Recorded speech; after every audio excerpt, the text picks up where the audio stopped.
രാജ്യത്തും സംസ്ഥാനത്തും കുട്ടികളെ കാണാതായ കണക്കുകളിലേക്ക് വന്നാൽ ആ കണക്കുകൾ പേടിപ്പെടുത്തുന്നതാണ്. രാജ്യത്ത് വർഷം തോറും കണക്കിൽ ആശങ്ക കൂടുകയാണ്. 2019 267 കുട്ടികളെയാണ് രാജ്യത്ത് കാണാതായതെങ്കിൽ 2022 ആയപ്പോൾ കണക്ക് 11,000 കടന്നു. സംസ്ഥാനത്തും സ്ഥിതി ഗുരുതരമാണ്. ഈ വർഷം ജനുവരി വരെ മാത്രം നോക്കിയാൽ 12 പേരെയാണ് കാണാതായിട്ടുള്ളത്. അഖിലശ്രീയും TV പ്രസാദും നൽകും വിവരങ്ങൾ. ആദ്യം അഖിലശ്രീയോട് രാജ്യത്തെ സ്ഥിതി എന്താണെന്ന് തന്നെ നമുക്കൊന്ന് ചോദിക്കാം. അഖിലശ്രീ, 2022 11,000-ലധികം കുട്ടികളെ കാണാതായിട്ടുണ്ടെന്ന് കേൾക്കുമ്പോൾ അത് പേടിപ്പെടുത്തുന്ന കണക്കാണ്. ഓരോ വർഷവും കാണാതാവുന്ന കുട്ടികളുടെ കണക്ക് എന്താണ് അഖിലശ്രീ? റോഷ്നി, ആഗോളതലത്തിൽ ഇന്ത്യയിൽ പ്രതിവർഷം 96,000-ലധികം കുട്ടികളെ വീതം കാണാതെയാകുന്നുണ്ട് എന്നാണ് കണക്കുകൾ സൂചിപ്പിക്കുന്നത്. ഏറ്റവും ഒടുവിലായി ഈ കഴിഞ്ഞ മാസം കേന്ദ്ര സർക്കാർ സുപ്രീം കോടതിയിൽ ഒരു കണക്ക് ബോധിപ്പിച്ചിരുന്നു. അതായത് 2020 ശേഷം ഇന്ത്യയിൽ കാണാതായ 4 ലക്ഷത്തോളം വരുന്ന കുട്ടികളിൽ 36,000 പേരെ കുറിച്ച് യാതൊരു വിവരവുമില്ല എന്നതായിരുന്നു ആ കണക്ക്.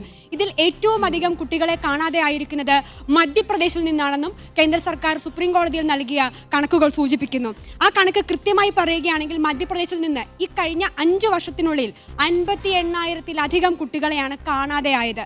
എന്നാൽ ഇത്രയും കുട്ടികളിൽ തന്നെ ഏതാണ്ട് 45,000-ഓളം കുട്ടികളെ തിരികെ കണ്ടെത്താനും സർക്കാരിന് കഴിഞ്ഞിട്ടുണ്ട്. ഇതിൽ 3,955 പേരെ കുറിച്ച് യാതൊരു വിവരവുമില്ല. അതായത് ഈ പറഞ്ഞ കണക്കുകളൊക്കെ സൂചിപ്പിക്കുന്നത് തന്നെ ഈ കാണാതെയാകുന്ന കുട്ടികളിൽ ഒരു ഭൂരിഭാഗം പേരെയും തൊട്ട് തലേ ദിവസമോ അല്ലാതെയൊക്കെ തിരിച്ചു കിട്ടാറുണ്ട്. പക്ഷെ ഇവരിൽ ചില കുട്ടികൾ, അതായത് ഈ 4 ലക്ഷം പേരിൽ 36,000 വരുന്ന കുട്ടികളെ കുറിച്ച് യാതൊരു സൂചനയുമില്ല. 5 വർഷം എന്ന് പറയുമ്പോൾ അവരുടെ രൂപം മാറാം, ശബ്ദം മാറാം, അങ്ങനെ ഒട്ടേറെ വ്യത്യാസങ്ങൾ അവർക്ക് വന്നേക്കാം. അതുകൊണ്ട് തന്നെ ഇവരെ കണ്ടെത്തുക എന്നതും ഏറെ പ്രയാസകരമായ ഒരു കാര്യമാണ്. അതോടൊപ്പം തന്നെ കേന്ദ്ര സർക്കാർ സൂചിപ്പിക്കുന്ന മറ്റൊരു കാര്യം, പഞ്ചാബ്, പശ്ചിമ ബംഗാൾ, നാഗാലാൻഡ്, അരുണാചൽ പ്രദേശ് തുടങ്ങിയ സംസ്ഥാനങ്ങൾ ഈ കാണാതെയാകുന്ന കുട്ടികളെ പറ്റി യാതൊന്നും തന്നെ, അതായത് കേന്ദ്ര സർക്കാർ നിരന്തരം ആവശ്യപ്പെട്ടിട്ടും ഈ സംസ്ഥാനങ്ങളൊന്നും തന്നെ ഒരു കൃത്യമായ കണക്ക് ബോധിപ്പിക്കാൻ തയ്യാറായിട്ടില്ല എന്നും കേന്ദ്ര സർക്കാർ സുപ്രീം കോടതി കഴിഞ്ഞ മാസം അറിയിച്ചിട്ടുണ്ട്. അതുപോലെ തന്നെ ട്രാക്ക് ദ ചൈൽഡ് എന്നൊക്കെ പറഞ്ഞ് ധാരാളം ആപ്പുകളും നിലവിൽ നമ്മുടെ കേന്ദ്ര സർക്കാർ പ്രൊവൈഡ് ചെയ്യുന്നുണ്ട്. ഇതിനോടൊപ്പം നമ്മൾ ചേർത്ത് വായിക്കേണ്ട മറ്റൊരു കാര്യമെന്ന് പറയുന്നത്, അതായത് പശ്ചിമ ബംഗാളിലാണ് മധ്യപ്രദേശ് കഴിഞ്ഞാൽ ഏറ്റവും അധികം കുട്ടികളെ കാണാതെ പോകുന്നത്. അപ്പോൾ വിദ്യാഭ്യാസത്തിൻ്റെ കുറവ്, അതുപോലെ തന്നെ കുടുംബങ്ങൾക്കിടയിലെ ശിഥിലീകരണം ഒക്കെ തന്നെ ഇതിന് കാരണമാകുന്നുവെന്നും ഈ കണക്കുകൾ സൂചിപ്പിക്കുന്നുണ്ട്. എന്തായാലും ഞെട്ടിപ്പിക്കുന്ന കണക്കുകൾ തന്നെയാണ്. അതായത് 4 വർഷം കൊണ്ട് മാത്രം 4 ലക്ഷത്തിലധികം കുട്ടികളെ കാണാതെയാകുന്നു എന്നത് ഏറെ ഞെട്ടിപ്പിക്കുന്ന കണക്കാണ്. ഇതിൽ 36,000 കുട്ടികളെ പറ്റി യാതൊരു വിവരവും. ശരിയാണ് അഖിലശ്രീ, ഞെട്ടിക്കുന്ന കണക്കുകളാണെന്ന് നമുക്ക് വീണ്ടും പറയേണ്ടി വരിക തന്നെയാണ്. നമുക്ക് TV പ്രസാദിലേക്ക് കൂടി പോവാം. പ്രസാദ്, രാജ്യത്തെ കണക്കുകളാണ് അഖിലശ്രീ വിവരിച്ചത്. സംസ്ഥാനത്തെ അവസ്ഥ എന്താണ്? ഏറ്റവും ഒടുവിലായി നമ്മൾ കുട്ടികളെ കാണാതായ സംഭവം, അതിൽ കുട്ടികളെ കണ്ടെത്തി, പക്ഷേ കാണാമറയത്തു നിൽക്കുന്ന കുട്ടികൾ ഒരുപാടുണ്ടോ TV പ്രസാദ്? ഉറപ്പായും, അതായത് കഴിഞ്ഞ കുറേ വർഷങ്ങളിലെ കണക്ക് പരിശോധിക്കുമ്പോൾ കേരളത്തിലെ സ്ഥിതിയും വ്യത്യസ്തമല്ല. ഒരു ഭീതി ഉണ്ടാക്കുന്ന കണക്കുകൾ തന്നെയാണ് പുറത്തേക്ക് വരുന്നത്. റോഷ്നി, നമുക്ക് 2019 മുതൽ 2024 വരെയുള്ള 6 വർഷങ്ങളിലെ കണക്ക് പരിശോധിക്കാം.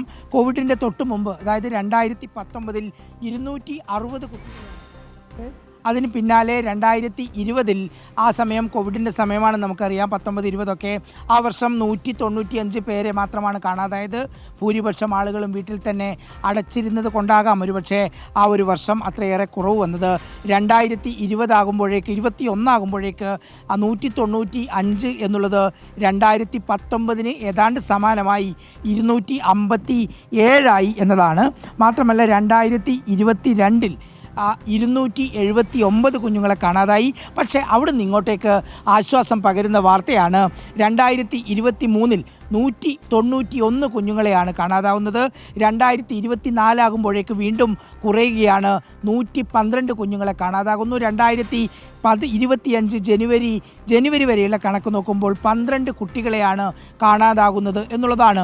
ഇതിൽ തന്നെ ബഹുഭൂരിപക്ഷം കുട്ടികളെയും കാണാതാകുന്നത് റോഷ്നി നിസ്സാര കാര്യങ്ങളുടെ പേരിലാണ്. അതായത് വീട്ടിൽ നിന്ന് വഴക്ക് പറഞ്ഞതിൻ്റെ പേരിൽ, സ്കൂളിൽ നിന്ന് അധ്യാപകൻ വഴക്ക് പറഞ്ഞതിൻ്റെ പേരിൽ ഒക്കെയാണ് ഈ കാണാതാവലുകൾ ഇതൊക്കെ കേരളത്തിൻ്റെ പശ്ചാത്തലത്തിൽ പട്ടിണി കൊണ്ടോ ഭക്ഷണം കഴിക്കാനില്ലാത്തത് കൊണ്ടോ അല്ലെങ്കിൽ മറ്റെന്തെങ്കിലും പ്രശ്നങ്ങൾ കൊണ്ടോ നാട് വിട്ടു പോകുന്ന കുട്ടികൾ, കാണാതാവുന്ന കുട്ടികൾ കുറവാണ് എന്നുള്ളതാണ്. അപൂർവമെങ്കിലും ഇതിൽ തട്ടിക്കൊണ്ടുപോകുന്ന സംഭവങ്ങളും കേരളത്തിൽ ഉണ്ടാകുന്നു എന്നുള്ളതാണ്. നമ്മളെ മുൾമുനയിൽ നടന്ന ഒരു സംഭവം നമുക്ക് ഓർമ്മയുണ്ട്. നമ്മളെല്ലാവരും തത്സമയം തുടക്കം മുതൽ റിപ്പോർട്ട് ചെയ്തതാണ് ആ കൊല്ലത്തെ പെൺകുട്ടിയുടെ കാര്യം. പിന്നീട് എന്തോ ഭാഗ്യം കൊണ്ട് ആ കുഞ്ഞിനെ തിരിച്ചു കിട്ടി. പക്ഷേ കാണാതാവുന്ന കുട്ടികളിൽ വലിയൊരു ശതമാനം കുട്ടികളും തിരിച്ചു വരുന്നില്ല എന്നുള്ളതാണ് അതിലെ ഏറ്റവും സങ്കടമുള്ള ഒരു കാര്യം. കേരളത്തിലെ കുടുംബങ്ങൾ ഇത്രയേറെ വിദ്യാഭ്യാസപരമായി ഉയർന്നു നിൽക്കുമ്പോഴും ആരോഗ്യപരമായി വലിയ ഉന്നതിയിൽ നിൽക്കുമ്പോഴും സാമ്പത്തികമായി അത്യാവശ്യം നിലവാരത്തിൽ നിൽക്കുമ്പോഴും ഇത്രയേറെ കുഞ്ഞുങ്ങളെ കാണാതാകുന്നു എന്നുള്ളത് ഏറെ ഗൗരവത്തോടു കൂടി തന്നെയാണ് ചർച്ച ചെയ്യുന്നത്. കേരള പോലീസ് ആയാലും ആ രീതിയിൽ തന്നെയുള്ള കൃത്യമായ അന്വേഷണം, കൃത്യമായ പഴുതടച്ചുള്ള ക്രമീകരണം എല്ലാം നടത്തുന്നുണ്ടെങ്കിൽ പോലും നമ്മുടെ കയ്യിൽ നിന്നും കുഞ്ഞുങ്ങൾ ചോർന്നു പോകുന്നുണ്ട്. റോഷ്നി, ശരിയാണ്. TV പ്രസാദാണ് വിശദാംശങ്ങൾ നൽകിയത്, കണക്കുകൾ വിശദീകരിച്ചത്. നോക്കൂ, ഞെട്ടിക്കുന്ന കണക്കുകൾ തന്നെയാണ്.